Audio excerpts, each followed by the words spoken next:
Guys, welcome back to my channel. So this is a case study on hypertension. So let's start. सबसे पहले हमें patient का biodata लिखेंगे. हमारे patient का नाम है बिमला पांडे. देन उसके हम present complain, history of illness, उसके हम प्रेजेंट और पास दोनों हिस्ट्री आएगी.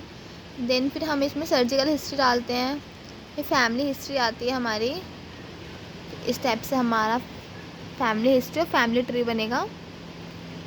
Then economic status, psychological status और फिर हमारा फिजिकल एग्जामिनेशन होगा. उसमें हम पहले वाइटल साइंस डालते हैं.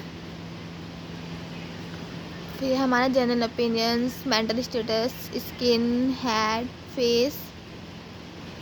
ये हमें सीक्वेंस वाइज लिखना होता है. पूरा हेड टू टू असेसमेंट होता है हमारा.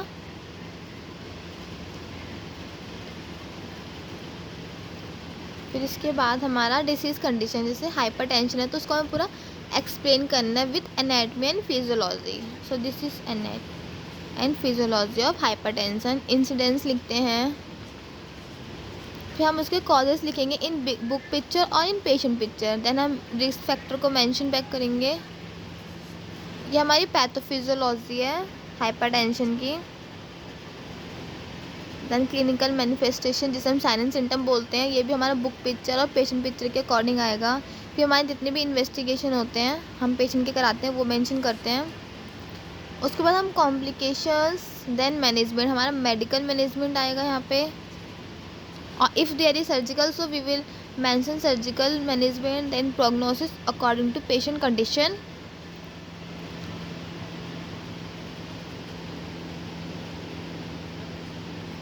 ये हम 3 डे का प्रोग्नोसिस ऐड करते हैं. फिर हम इसमें ड्रग स्टडी, जो हमने पेशेंट को ड्रग्स दी हैं. फिर हमारा नर्सिंग मैनेजमेंट, नर्सिंग डायग्नोसिस हम बनाएंगे. हम 5 नर्सिंग डायग्नोसिस बनाते हैं और 3 पे केयर प्लान बनाते हैं.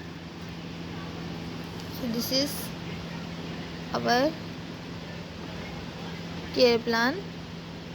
Risk for decreased cardiac output related to vasoconstrictions as evidenced by observation. तो इसके बाद हम इसमें इंटरवेंशन डालेंगे, इम्प्लीमेंटेशन और फिर उसके रेशनल्स क्या क्या है वो भी मेंशन करते हैं.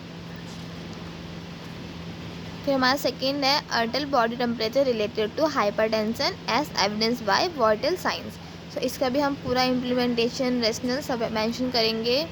फिर थर्ड है हमारा acute pain related to increase cerebral vascular pressure as evidence by pain scale.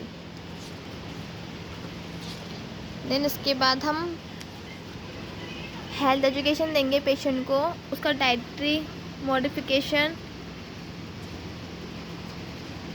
फिर हमारी समरी, कंक्लूजन और बिब्लो हम मेंशन नहीं करते हैं केस स्टडी में. Thank you.